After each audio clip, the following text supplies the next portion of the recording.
So Dolphins and Patriots this weekend. Dolphins looking to, I mean, not going to say get back on track, looking to finally get on track. The Dolphins in New England here this weekend, looking for their second win of the season. On the call, NFL on Fox, 1 p.m. Eastern on Sunday. Chris Myers joining us. Chris, always good having you on the show. I appreciate you hanging out with us again. Before we get to the Dolphins and Patriots, who have you had so far this year that you've been most impressed with in the early part of the season?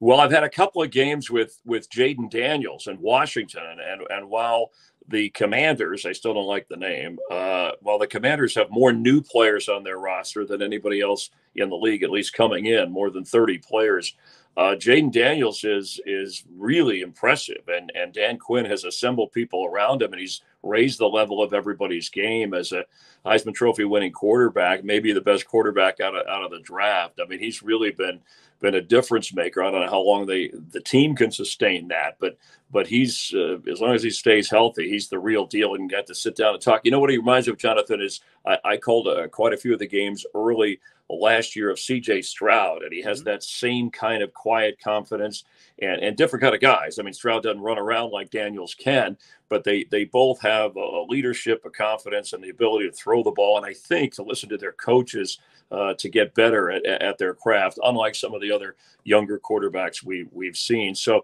that's one that jumps out. I had a Saints game as well, and I know they've hit the skids a little bit lately, but you know, the new offensive change, getting out of the old Sean Payton era of running the offense, letting Dennis Allen run his defense, and then using Clint Kubiak to get the most out of Derek Carr and Kamara and Chris Olave. That's jumped out of me as well, whether they're in a tough division, obviously, with Atlanta and Tampa Bay improved as well. So those are a couple of the ones that kind of jump out at me. Had the Cardinals too. Kyler Murray, for all the work that he's put in to try and change, I still don't know if he's grasped what he needs to be the kind of quarterback for his sixth year, for being the pick that he's been and the money he's getting. But that's kind of a common thread too with some of the other quarterbacks around the league. Speaking of Jaden Daniels, is that the most exciting thing as a sports fan? Is that the most exciting thing when you realize your team has a quarterback?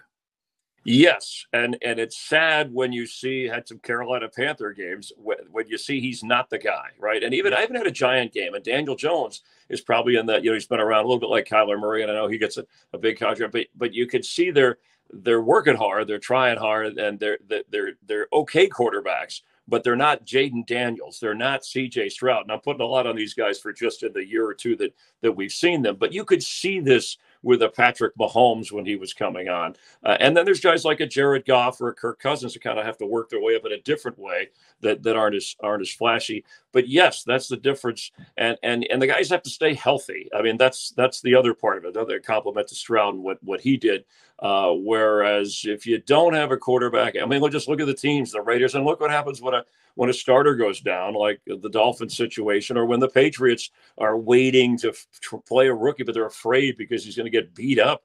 I mean, those are not good situations. So it's exciting as an announcer because you go into a game, you want both teams to do well. I always root for overtime because it means that they're both in the game and an exciting finish. But yes, knowing you have a quarterback that you can build a team around, and seeing the difference that they make with everybody else, the running back, the receivers, taking the pressure off the defense. It really is the whole ball game if you get the right guy.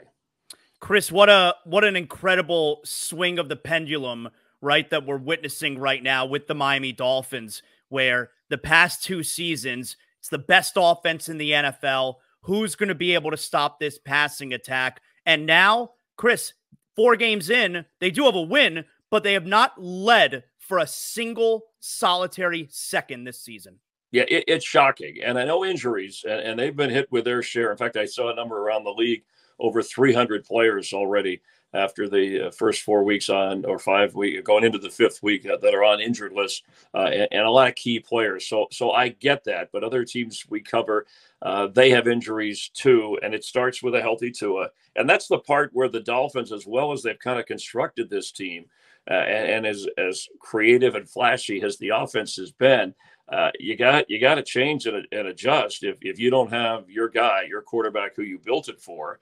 And you got to ask guys to do different things, whether it's Tyreek Hill who's ever running the football or blocking schemes. I think that's something that I think we need to see more of. Maybe we'll see it Sunday, and you really have to. I think we're at a day and age, especially in the Dolphins situation. You got to prepare for a backup quarterback. I mean, there's some teams out there now that are good contending teams. And look, the Dolphins to me were a playoff contender coming into the year. At least I viewed them that way before this. Certainly Super Bowl playoff, beyond playoff, sorry, more like a Super Bowl contender. But you got to make sure you have a good backup quarterback plan, especially when your quarterback has a history. Is not an Iron Man, but even those guys can go down as well. So yeah, this is really, it's shocking. It's disappointing. I think they need to make major adjustments with what they have, and good coaching can do that to squeeze some wins out and produce more offense. I mean, that performance on Monday night by the Dolphins, I mean, I get if you're picking a guy up and he's there less than 2 weeks, but then you didn't plan well. I'm sorry, even with Skylar Thompson, hurt and whatever. You had Mike White preseason. There's got to be a better plan, and other teams have picked up veterans and done well in that department. But there is talent on this team if they're healthy enough to at least pull it together. Chris, I always enjoy hearing about the broadcaster meetings before the game, the production meetings with the coaches, with a couple of the players I know they send you. What are you hoping to ask and get answered from Coach McDaniel?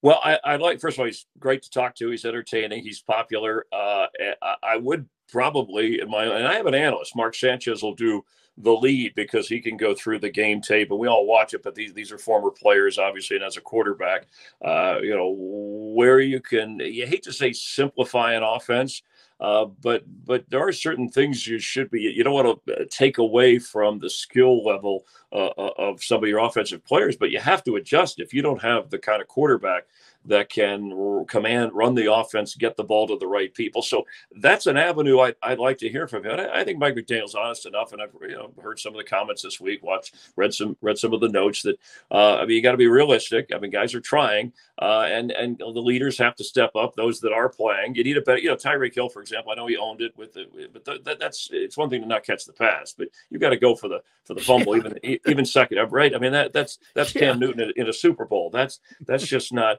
You got to fight and scrap for every inch, especially when you're down the players that the Dolphins are down on defense and on offense. So that would be one thing. And I guess with the players too, I mean, I know when we sit down with these guys, whether they're on a winless team or an unbeaten team, they honestly, without cameras rolling and recording, I mean, you're getting they're trying hard. They're not giving up. I mean, especially at this early point of the season.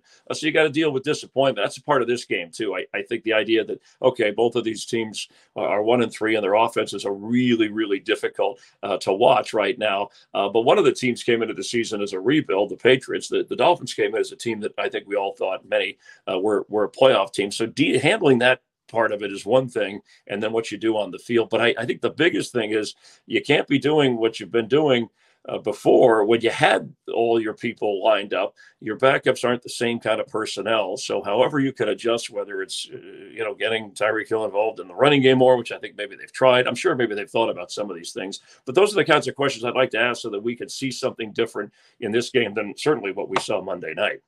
So, Chris, after week 2, when Tua suffered the concussion again, it really, for the next 3-4 days, dominated the news cycle. Everyone had an opinion. Everyone's got thoughts on what Tua should do or maybe should not do moving forward related to football. What did you make of all that discourse?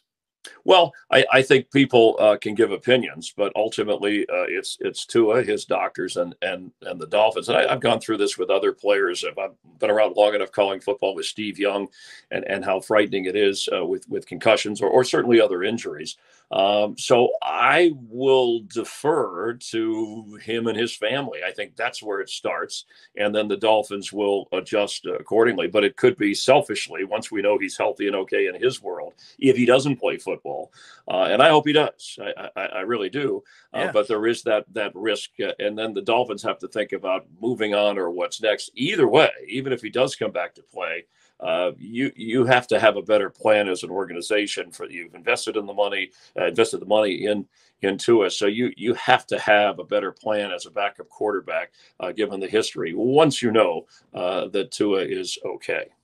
I think we're going to wind up finding out a lot about Mike McDaniel, Chris, this season. These last 2 years, everyone down here is in love with him. The offense is fun. His personality is quirky, but that's okay because we're enjoying the team.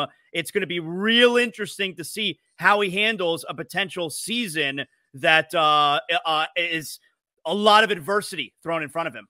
Yeah, that's something I think I'll talk to him about if Mark Sanchez doesn't bring it up, that he's going to be challenged as a coach in this situation more than he's ever been. Not that he's been around a long time. And, you know, maybe he'll lean on, hey, and look, the Dolphins did bring a lot of, or he brought a lot of the pizzazz back to the Dolphins, the great opportunities, disappointment at the end of the year. I mean, my goodness, some of that, we could spend time on that. But that's history now. Did he learn anything and take anything from that? That he can turn around and apply to the players he has with it going the other way. You can have a terrible start. And I covered some of those games. Remember Miami was 1-7 back in, I think it was what, 2021 maybe, and they won 8 of their last 9, somewhere in that stretch. So they didn't make the playoffs, but they put a run together. I think there's enough talent with this team to do some of that. But you got to have a quarterback. You got to have a passing game threat. And so, yeah, this will be the ultimate challenge for Mike McDaniel and how he handles it. They didn't pass the test on Monday, and I'll put him in that group along with the players that were out there. So this is an important one that they should pass. Otherwise, Dolphin fans are really gonna be disgusted if they can't beat New England. Yeah. Chris Myers, Mark Sanchez have the call. NFL on Fox this Sunday, 1 p.m. Patriots, Dolphins. Always love having you on the show, Chris. Thanks a lot for making time. Safe travels. All right. Thank you for having me on. Enjoy the rest of the season.